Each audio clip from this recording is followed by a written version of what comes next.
चलो मेरे साथ। तो नामदेव जी बादशाह को, बहुत से लोग भीड़ आई साथ में, जमुना के किनारे आए और हाथ जोड़ करके जमुना से प्रार्थना किया और जमुना में घुस करके वह पलंग निकाल करके बाहर डाल दिया। तो एक गोता लगाया तो एक, दूसरे गोते में दूसरा, तीसरा, कई पलंग निकाल करके डाल दी और बादशाह से कहा कि तुम अपना पहचान लो, दूसरे में हाथ नहीं लगाना। बादशाह चकित हो गया। अब नामदेव जी के चरणों में गिर करके बड़ी प्रार्थना करने लगा, हमने आप भक्त को कष्ट दिया है, परमात्मा हमारे ऊपर रोष करेगा, हमारा कल्याण नहीं होगा, क्षमा प्रार्थना करने लग गया। तो आपने कहा कि कोई रोष वाली बात नहीं है, लेकिन बात यही है कि अब हमको नहीं बुलाना। एक बार गए, दूसरी बार बुलाया और क्षमा चाहते हो, अपना कल्याण चाहते हो तो साधुओं से इस तरह का चमत्कार देखने की इच्छा मत किया करो। नामदेव जी चले आए। आने के पश्चात एक दिन भगवान के दरबार में आए, तीर्थ यात्रा करके आए थे। तो नामदेव जी ने भगवान के सामने नित्य नियम के अनुसार कीर्तन करना आरंभ किया और भगवान की ऐसी प्रेरणा हुई, नामदेव जी के मन में आया कि मेरे जूते नए हैं और नए जूते बाहर किसी जगह निकाल दूं तो मन कहीं जूते में चलेगा, तब मन जूता में नहीं जाना चाहिए। तो उन अपने जूतों को अपनी फेंट में बांध लिया और भगवान के सामने पहुंचते ही कीर्तन करना आरंभ कर दिया। हाथ उठा उठा करके, उचक करके, कूद कूद करके, नाच नाच करके कीर्तन करने लग गए। नाचते कूदते समय फेंट खुल गई, जूते गिर पड़े। पुजारियों ने पकड़ लिया, मारो मारो, नामदेव देखो जूते मंदिर में लेकर के आया। तो कीनी धक्का धक्की, धक्के दिए, नामदेव जी को बाहर निकाल दिया।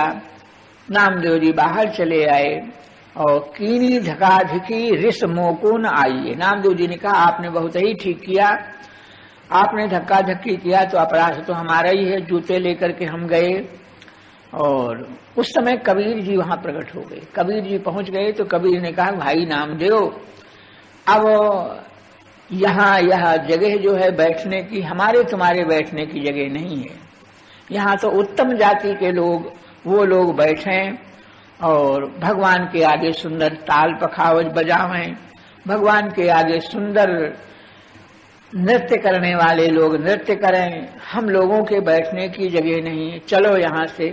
तो नामदेव जी वहां से निकल करके मंदिर के पीछे चले गए। लेकिन कीर्तन करना, पद गाना, ये अपना काहे को छूटेगा। तो वहां बैठ करके नामदेव जी गाने लग गए, कीर्तन करने लग गए। तो भगवान नामदेव जी के कीर्तन को सुनने के वास्ते उन्होंने मंदिर का द्वार घुमा दिया। सामने से कीर्तन सुनते हैं, मंदिर ऊपर ध्वजा फरहरे, उलट द्वार नामातन करे। उलट करके नामदेव जी के सामने भगवान आ गए। यह प्रत्यक्ष सबको दिखाई पड़ा। तो जितने वे ब्राह्मण थे, श्रोत्रिय ब्राह्मण थे, उन सबके मुख की आभा उतर गई नामदेव जी के इस चमत्कार को देख करके। सब लोग नामदेव के चरणों में गिरे। नामदेव जी का बहुत सत्कार किया गया। इतना सब कुछ होने पर एक दिन नामदेव, ज्ञानेश्वर और मुक्ताबाई, बहुत से संत गोराई चाचा के यहाँ बैठे थे। गोराई चाचा कुम्हार जाति के थे और बड़े भारी, बड़े बूढ़े थे, भक्त थे। उनके यहाँ सभा हो रही थी, कीर्तन हो रहा था, सत्संग हो रहा था। तो मुक्ताबाई जो ज्ञानेश्वर की बहन थी, ज्ञानदेव ये विष्णु के अवतार थे और मुक्ताबाई जो है वह योग माया थी। तो मुक्ताबाई ने गोराई से पूछा, चाचा जी कुम्हार होने के कारण थापी पड़ी हुई थी, ये क्या है, किस काम आती है ये चीज, लकड़ी की थापी।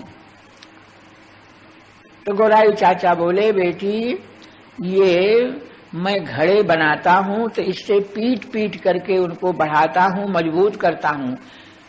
कच्चे घड़े को पीटते हैं तो कोई कंकड़ होता है तो निकल जाता है, और इसके बाद आवा में पकाने के बाद निकाल करके इसी से ठोक ठोक करके देखते हैं कौन घड़ा पक्का है कौन कच्चा है। कच्चे पक्के घड़े की पहचान करते हैं। इस काम ये थापी आती है लकड़ी के, हम इसको थापी कहते हैं। मुक्ताबाई ने कहा कि चाचा जी ये बताइए इन घड़ों में कौन कच्चा है कौन पक्का है। तमाम संत भगवान के भक्त लोग बैठे हुए थे। मुक्ताबाई ने संकेत किया इन लोगों में बताओ कौन कच्चा है कौन पक्का है। अच्छा, तो थापी को लेकर के श्री गोराई चाचा बैठे हुए भक्तों के सबके सिर पर 2-2, 3-3 ठोकर मार मार करके पहचान करने लगे। खट खट सिर पर मारते, पहचान, कोई कुछ नहीं बोलता। होते होते और नामदेव की बारी आ गई। नामदेव की जैसे बारी आई, सिर पर ठोकर लगी, नामदेव से रहा नहीं गया। नामदेव ने कहा कि चाचा जी यह तो वैष्णवापराध है, वैष्णव भक्त की इस तरह से परीक्षा तो नहीं करनी चाहिए। तो गोराई चाचा ने नामदेव कहा यही कच्चा है। जिनको भगवान ने दर्शन दिया है, भगवान जिनसे बातचीत करते हैं, भगवान ने उनके हाथ से दूध पी लिया है, लेकिन इतने पर भी गोराई चाचा ने उनको कच्चा भगत कह दिया। कच्चा इसलिए कहा कि आरंभ में ही जब किसी के सिर पर हमने चोट लगाई थी तो तुमको उसी समय कहना था इस तरह परीक्षा न ली जाए। तो जब सबके सिर पर ठोकर लगती रही तब तो बोले नहीं, और जो अपने सिर पर लगी तब बोल उठे। इसलिए आत्मवत् सर्वभूतेषु यह ज्ञान तुम्हारा नामदेव सत्य नहीं है, सिद्ध नहीं है। नामदेव जी वहां से उठकर के ठाकुर के सामने, विट्ठलनाथ भगवान के सामने आए। आज उदास हो रहे थे। ठाकुर जी ने पूछा नामा क्यों उदास है? तो कहा कि आज गोराई चाचा ने हमको कच्चा भक्त सिद्ध कर दिया। तो महाराज जो है तो हमारे ऊपर कृपा करो, हम भी पक्के हो जाएं। आप कृपा करो तो हम पक्के भक्त हो जाएं। हमारा कच्चापन, जरूर हम में कचाई है, कोई कच्चापन है, तो आप उसको दूर करो। भगवान ने कहा कि ये काम हमारा नहीं है। तुमको पक्का भगत सिद्ध कोई पक्का ही भगत बनाएगा, हम नहीं बना सकते हैं। तुम्हारा फिर उपाय बताओ, हम क्या करें?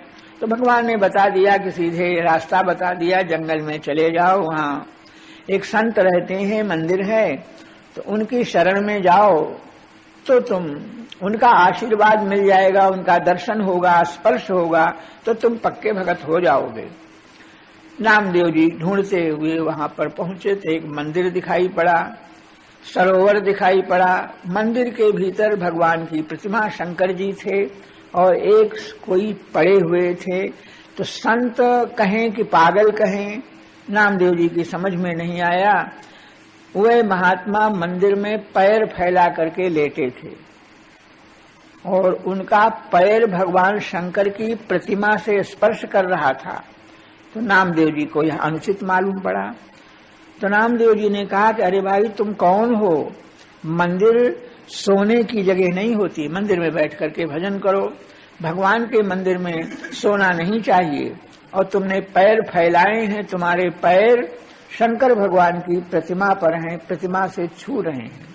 तो पहले तो उस पागल ने कुछ सुना ही नहीं। जब नामदेव जी ने जोर दे करके बार बार कहा तो आंख खोल करके कहा अरे भाई कौन हो तुम? तो हम नामदेव, हमारा नाम नामदेव। अरे वाह, बहुत अच्छा नामदेव, आए आप, बड़ी कृपा की, आप आ गए और भगवान ने ही तुमको भेजा है। तो देखो हमारे पैर शंकर जी के प्रतिमा पर हैं। बोले हाँ, तो मेरे बश की तो है नहीं, तुम कृपा करके इस अपराध से हमको बचाओ।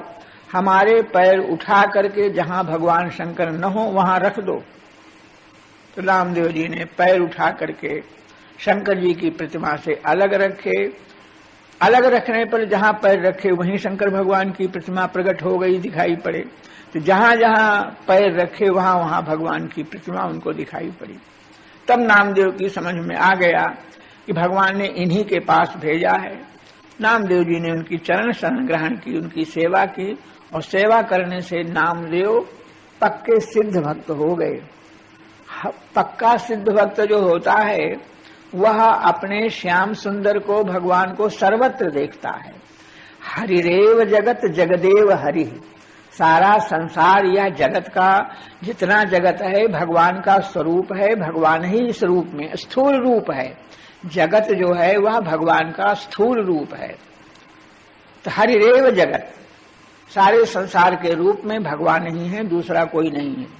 और जगदेव हरि, तो हरि जगत है, जगत हरि है। और हरि तो जगतो नहीं भिन्न तनु, भगवान से और इस संसार में कोई भेद नहीं है, एक ही है। इति यस्य मति परमार्थ गति, इस तरह की जिसकी बुद्धि सिद्ध हो जाती है वह परमार्थ पथ का पक्का पथिक हो जाता है, वह सच्चा सिद्ध होता है।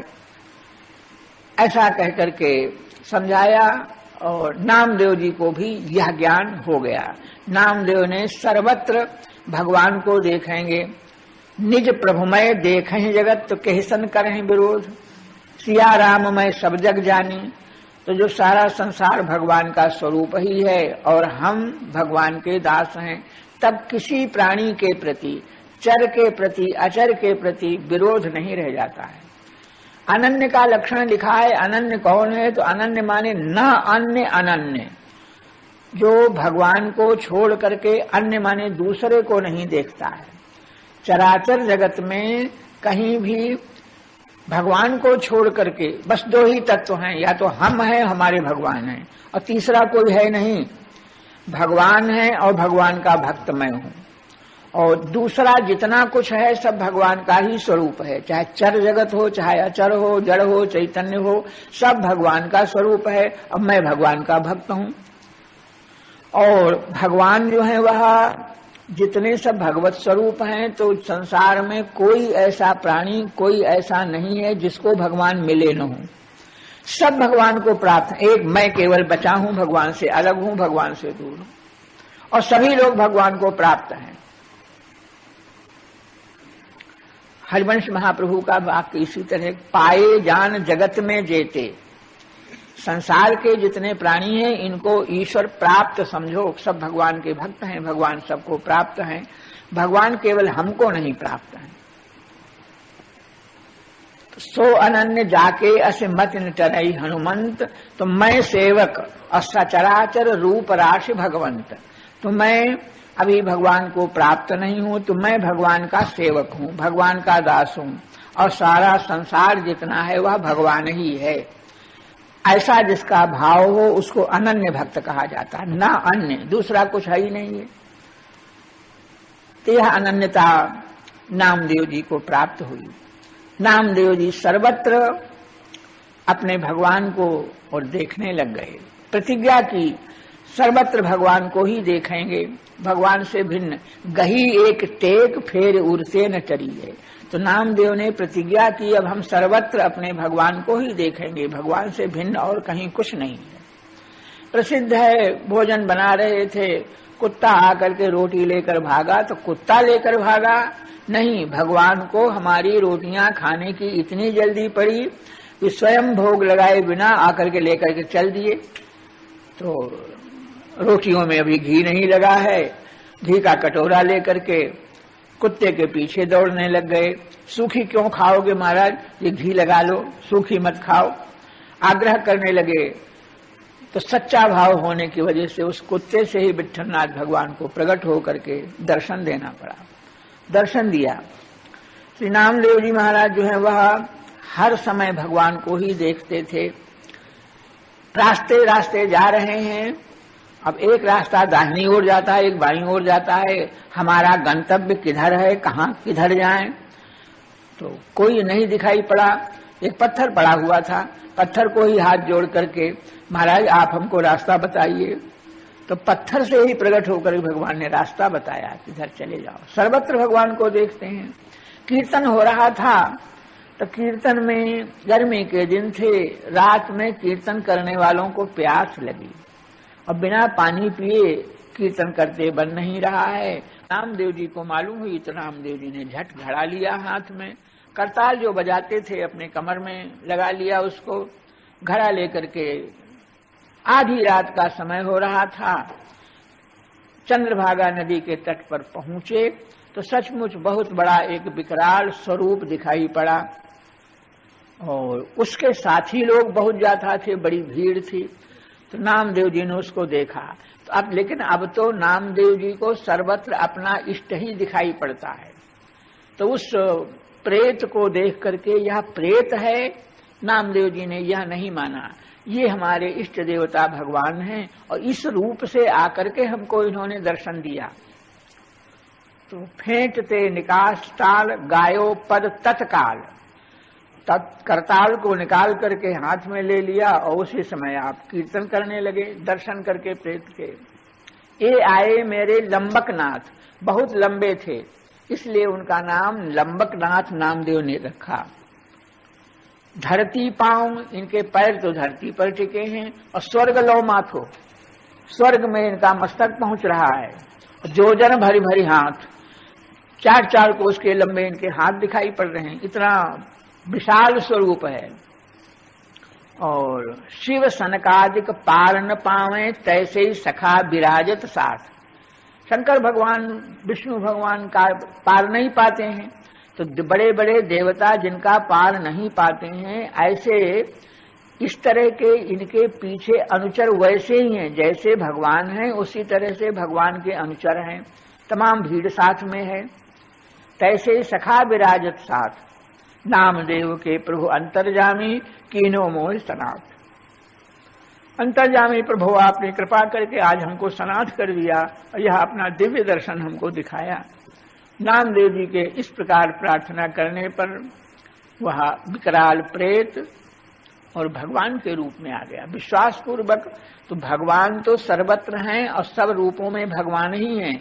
अगर कोई श्रद्धा करके भगवान को मानता है तो उसी रूप से भगवान प्रकट हो जाते हैं। प्रेत तो जाने कहाँ गया, भगवान ही प्रकट हो गए, भगवान ने आशीर्वाद दिया। तभी से उस घाट पर प्रेत का भय सदा के लिए दूर हो गया, प्रेत रहा तो उसका भी उद्धार हो गया। इस तरह नामदेव की प्रतिज्ञा, सब जगह भगवान को ही देखेंगे, भगवान से भिन्न और कहीं कुछ नहीं है। यह जब देखने लग गए तब वह पक्के सच्चे सिद्ध हो गए। अब भगवान की कृपा उनके ऊपर और अधिक बढ़ गई। नामदेव जी जो है वह एकादशी का व्रत करते थे और निष्ठा पूर्वक करते थे। एकादशी के दिन अन्न नहीं खाते। तो भगवान परीक्षा के लिए आए। मोरध्वज की परीक्षा हुई थी तो उस समय मोरध्वज ने कहा था कि महाराज कलयुग में ऐसी परीक्षा मत करना। भगवान ने कहा था नहीं करेंगे, लेकिन इतने पर भी जिस भक्त की निष्ठा को भगवान देखते हैं तो उसकी परीक्षा लेते हैं। परीक्षा लेकर के उसको फेल कर दें इसलिए परीक्षा नहीं लेते हैं। परीक्षा लेने पर परीक्षा में वह अपनी निष्ठा से उत्तीर्ण हो जाएगा, पास हो जाएगा, तो उसका प्रभाव दूसरे लोगों पर पड़ेगा, दूसरे लोग भी भगवान की भक्ति करने लगेंगे। इसलिए भगवान अब भी परीक्षा लेते हैं, बड़ी कृपा करते हैं तो परीक्षा लेते हैं। तो नामदेव की परीक्षा लेने के लिए भगवान पधारे। एक अत्यंत बूढ़े ब्राह्मण का रूप धारण करके छड़ी टेकते भये, डगमगाते हुए गिरते पड़े, जैसे तैसे नामदेव के द्वार पर आकर के गिर पड़े। नामदेव जी ने आकर देखा कि ब्राह्मण देवता, पूछा महाराज क्या हाल? बोले भाई हमको भूख लगी, कुछ भोजन दो, अन्न दो, मैं मरा जा रहा हूं, मेरे प्राण निकल रहे हैं। तो नामदेव ने कहा महाराज आज तो एकादशी है, एकादशी के दिन हम अन्न स्वयं नहीं खाते हैं और दूसरे को भी नहीं देते हैं, तो इसलिए आज तो अन्न आपको नहीं मिलेगा। और कल रात बीत जाए, दिन बीत जाए, रात बीत जाए तो प्रातः काल चाहे जितना अन्न लीजिए, चाहे जितना खाइए, आपकी इच्छा की बात है। अरे सवेरे तक मेरे प्राण नहीं रहेंगे, हमको तो अभी चाहिए, मेरे तो प्राण निकल रहे हैं। दूसरे लोग आ गए थे, लोगों ने कहा कि नामदेव नहीं देना चाहते हैं तो मैं अन्न लाऊं आपके लिए, मेरे घर चलो यहीं ले आऊं, मैं आपको भोजन करा दूं। नहीं नहीं, किसी का नहीं, भगत नामदेव का ही अन्न खाना है और नहीं तो मर जाना है। ऐसा कहकर के भगवान ने बिना अन्न के पैर फैला दिए, श्वास बंद कर लिए और मरने का नाटक किया। वृद्ध ब्राह्मण मर गया। लोगों ने कहा करे नामदेव को ब्रह्म हत्या लगी। ऐसा भी लिखा हुआ है कि एकादशी का जो नियम है, जो व्रत है, कट्टरता, यह 80 वर्ष के ऊपर, अत्यंत कोई वृद्ध हो गया हो, कोई रोगी हो, अत्यंत कोई बालक हो, तो उसके ऊपर ये नियम लागू नहीं होते हैं। तो इसलिए नामदेव को चाहिए था कि अन्य इसको दे देते, बुढ़ा था। अब बताओ मर गया, हत्या लगी। सब लोगों ने नामदेव के ऊपर ब्रह्म हत्या का पाप लगा दिया। इसलिए नामदेव से कोई बोलेगा नहीं, कुएं पर पानी मत भरने दो, इसके यहाँ जाओ नहीं, आओ नहीं, इस तरह से जाति पाति से अलग कर दिया। नामदेव जी कीर्तन कर ही रहे थे। नामदेव जी ने कहा कि ठीक है, जिस शरीर को ब्रह्म हत्या लग गई है, ये शरीर अब रखने के योग्य नहीं है। तुरंत लकड़ी इकट्ठी करने लग गए और ये ब्राह्मण मर गया, इसका संस्कार तो करना ही है। तो बहुत लंबी चौड़ी चिता बनाई और चिता बना करके नीचे से आग सुलगा दी। उस ब्राह्मण के शरीर को लेकर के चिता पर रख दिया और स्वयं चिता पर बैठ गए। जीवित ही जलने के लिए चिता के ऊपर बैठ गए और ब्राह्मण की लाश उसको भी रख लिया। आग जलते जलते और ऊपर को आई, जब शरीर में लगी तो वृद्ध ब्राह्मण जो है वह कूद करके नामदेव जी को पकड़ करके चिता से खींच लिया और स्वयं कूद करके चिता के नीचे अलग खड़े हो गए। खड़े होकर के नामदेव को भगवान ने दर्शन दिया। एकादशी व्रत की निष्ठा के कारण भगवान विट्ठलनाथ जी ने दर्शन दिया। दर्शन करके बड़ी प्रसन्नता हुई और इसके बाद दूसरे लोग देख रहे थे कि नामदेव जल रहा है, चिता पर बैठता है। तो लेकिन नामदेव जी को तो सबने देखा कि चिता से नीचे आ गए हैं, लेकिन उस ब्राह्मण को नहीं देखा किसी ने। ब्राह्मण चिता पर रखा गया, लाश उसकी थी और फिर नीचे कैसे उतरा, कहाँ गया, किसी ने देखा नहीं। अरे लोगों ने कहा कि ये दूसरा कोई नहीं था, वो भगवान ही थे, भगवान ही परीक्षा के लिए आए थे। नामदेव जी ने अन्न नहीं दिया, अन्न नहीं देंगे पाओ दोगे तो हम मर जाएंगे। तो नामदेव जी ने कहा मर जाना तो बहुत अच्छा है, क्योंकि आज एकादशी है। एकादशी के दिन शरीर छोड़ने वाले के लिए बैकुंठ का दरवाजा खुला मिलता है। एकादशी की व्रत की निष्ठा श्री नामदेव जी के द्वारा प्रकट हुई। नामदेव भगवान के ऐसे प्रतिज्ञाशील थे, गही एक टेक फेर उड़ते न चरी है। भक्त वह है जो अपनी टेक को नहीं छोड़े। तो नामदेव जी के औचक ही घर मांझ सांझ ही अग्नि लागी। नामदेव के घर में आग लग गई। तो आग लगने पर नामदेव जी भयभीत नहीं हुए, डरे नहीं। अब बुझाने के वास्ते सब लोग दौड़े, बुझाओ बुझाओ। तो लोगों से कहा कि तुम लोग हमारे घर में आग लगी, मत बुझाओ, अपने अपने घर को बचाओ, हमारा घर जलने दो। ऐसा पागल बताओ आग को बुझाने से मने करता है, क्यों? तो नामदेव जी ने कहा कि यह भक्त का घर है और भक्त के घर में भगवान को छोड़ करके दूसरा कोई नहीं आ सकता है। अब भगवान की कृपा है, इच्छा है, चाहे वह अग्नि रूप से आवे अथवा किसी दूसरे रूप से आवे, आवेंगे भगवान ही। अग्नि रूप से आए, ये बड़ी हमारे ऊपर कृपा की। इसलिए जो घर जल रहा था उस घर में दूसरे घर से निकाल निकाल करके उसमें घी है, गुड़ है, डालने लग गए। इसको भी आप आ गए हो, सब स्वीकार करो। भगवान ने नामदेव जी का विश्वास, अग्नि में ही हमको तुम देखते हो, तो अग्नि की लपटों में भगवान श्याम सुंदर ने नामदेव जी को दर्शन दिया। नामदेव जी दर्शन करके कृतार्थ हो गए। भगवान ने प्रत्यक्ष कहा अरे अग्नि में भी तुम हमको देखते हो? तो कहा दूसरा कोई हो तो उसको देखें, अग्नि में प्रत्यक्ष ही आप हैं। घर जल गया। घर के जल जाने पर अब भगवान श्याम सुंदर को कि नामदेव जी ने तो हम ही को देखा और हम ही ने जलाया, तो अब इसकी मरम्मत कौन करे, इसको छावे कौन? तो स्वयं दूसरे दिन भगवान श्याम सुंदर द्वारकाधीश चले। तो रुक्मिणी जी ने पूछा कहाँ जा रहे हो? बोले भाई एक भक्त के यहाँ जा रहे हैं, सेवा है। तो भक्त के यहाँ जाते रहते हो, कभी हमको नहीं ले चलते हो, तो चलो तुम भी चलो। तो रुक्मिणी जी भी साथ में आई। तो चलोगे तो सेवा करनी पड़ेगी। हाँ सेवा करेंगे। तो भगवान ने आकर के नामदेव जी से कहा कि भगत जी तुम्हारा ये घर जल गया है और मैं मजदूरी करता हूँ, हमें हमारी मजदूरी दे देना, आपका घर मैं बना दूंगा, छा दूंगा, और तृण और जो कुछ लाना है सब मैं लाऊंगा। क्या मजदूरी होगी? तो उस मजदूर ने, मजदूर तो भगवान थे, कहा हमको तो प्रसाद पवा देना बस, और आप भगत से क्या मजूरी लेंगे, भोजन करा देना, यही मजूरी बहुत है।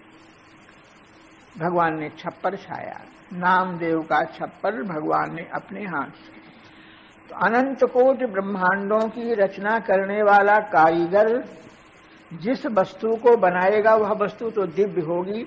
छप्पर बनकर के तैयार हो गया तो पड़ोसी लोग उसे देखने के लिए आने लग गए। देख रहे थे तो इतना सुंदर छप्पर छाया गया, एक एक तृण पंक्ति से लगा हुआ है, कहीं कोई कम ज्यादा नहीं, जैसे सांचे में ढाला गया हो। इस तरह छप्पर की शोभा देख करके लोगों को बड़ा आश्चर्य हुआ, और लोगों ने पूछा कि नामदेव उस मजदूर का नाम बताओ, हम भी इसी तरह का छप्पर छवाएंगे और तुमने जो कुछ मजदूरी दी होगी उससे दूनी मजदूरी देंगे। और रुक्मिणी जी से कहा गया तो मिट्टी और गोबर से लीप करके नाम जो काला हो गया था दीवालें, उन दीवालों को रुक्मिणी जी ने जो है वह लीप करके स्वच्छ कर दिया। इस तरह से नामदेव का छप्पर भगवान ने छाया। कौन किसने छाया है, हम भी छवाएंगे। तो नामदेव जी ने कहा कि बैठिया, बैठिया माने मजदूर, बैठिया प्रीति मजूरी मांगे, दूसरी कोई मजदूरी और देकर के वह छप्पर नहीं छवाया जा सकता है। यह तो प्रेम की मजदूरी। देव और भाई बंधु सगे से तोड़े, परिवार में भाई बंधु सगे लोग जो हैं उनसे नाता छोड़ दो तो बैठिया आप ही आवे, तो यह छप्पर छाने वाला अपने आप आ जाएगा, वैसे नहीं आएगा।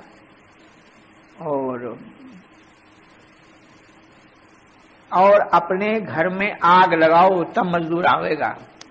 आग लगाने का तात्पर्य कि घर का संबंध मोह छोड़ो। जूठे फल शबरी के खाए, ऋषिष्ठान बिसराए। जिसने शबरी के जूठे फल खाए, ऋषियों को भुला करके शबरी के आश्रम में जो भगवान गए, उन्हीं भगवान ने गोविंद के गुण भने नामदेव जिन्हें यह छान छवाई।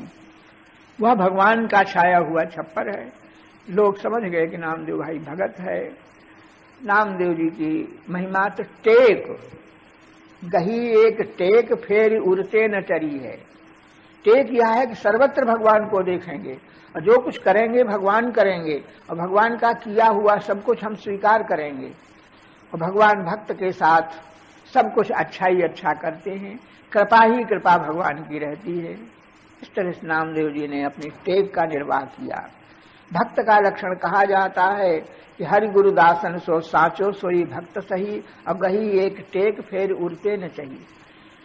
सर्वत्र भगवान को देखने की प्रतिज्ञा नामदेव जी की निर्वाह हुई, इसलिए नामदेव जी को भक्त कहा गया। एक जयमल नाम करके राजा थे और मीरा जी के चचेरे भाई लगते थे। भगवान के भक्त थे तो उन्होंने नियम बनाया, मंदिर था, मंदिर में ठाकुर जी थे कि अपने मंदिर में प्रातःकाल स्नान करके प्रवेश करेंगे तो 2.5 घंटे तक 10 घड़ी तक मंदिर में सेवा करेंगे, और सेवा करने के बाद बाहर निकलेंगे तो राजा राज्य को देखेंगे। तो सब मंत्रियों को, नौकरों को, सबको आपने समझा दिया कि जब तक हम मंदिर में सेवा करें तो हमारे पास कोई आएगा नहीं, कोई बात हमसे नहीं करेगा, और कुछ बन रहा है, बिगड़ रहा है तो बनने बिगड़ने दो, मुझे सूचना देने की जरूरत नहीं है। मेरे पास अगर कोई आएगा तो उसको दंड दिया जाएगा। इसलिए 10 घड़ी तक कोई नहीं जाता, और 10 घड़ी वो भगवान की सेवा में रह करके भगवान की सेवा किया, आरती किया, साष्टांग दंडवत किया, तब जाकर के वे राज्य के दूसरे काम को देखते थे। तो पिछली बार भक्ति का श्रृंगार जो कहा गया तो पन सोंधो लय लगाइए। प्रतिज्ञा जो है उसको सुगंधी कहा गया। प्रतिज्ञा करना, किसी भजन की, नियम की प्रतिज्ञा करके उसका पालन करना, तो इसको सुगंधी का, प्रतिज्ञा की सुगंधी फैलती है। तो राजा जयमल की यह प्रतिज्ञा है, 10 घड़ी मंदिर में सेवा करते हैं, तो यह सुगंधी चारों तरफ फैल गई। तो एक द्वेष करने वाला, जयमल से द्वेष करने वाला, वह भी परिवार में भाई लगता था। तो उसने विचार किया कि 10 घड़ी तक ये मंदिर में सेवा करते हैं, 2.5 घंटे तक, तो 2.5 घंटे में तो हम हमला करके और इनको गिरफ्तार कर सकते हैं, इनके नगर पर कब्जा कर सकते हैं। इसलिए बहुत दिन से मन ही मन सोचता तो फिर एक दिन उसने सेना तैयार करके चारों तरफ नगर को घेर लिया और मंत्रियों को सूचना दे दिया कि युद्ध करो, मैं युद्ध करूंगा।